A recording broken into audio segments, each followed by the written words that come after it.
മാതാപിതാക്കള് മക്കൾക്കു വേണ്ടി ശരീരത്തിൽ അനുഭവിക്കുന്ന സഹനങ്ങളിൽ അത്ഭുതകരമായ ദൈവത്തിന്റെ അദൃശ്യ ശക്തി മക്കൾക്ക് സംരക്ഷണമായിട്ടും വിജയമായിട്ടും മാറും.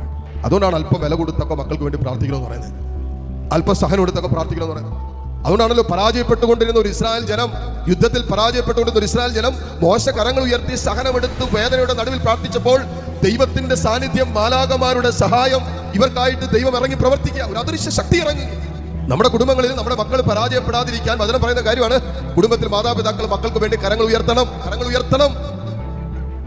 മക്കൾക്ക് വേണ്ടി കരങ്ങൾ ഉയർത്താത്ത മാതാപിതാക്കൾക്ക് മക്കളെ തിരുത്താനുള്ള അവകാശമില്ല.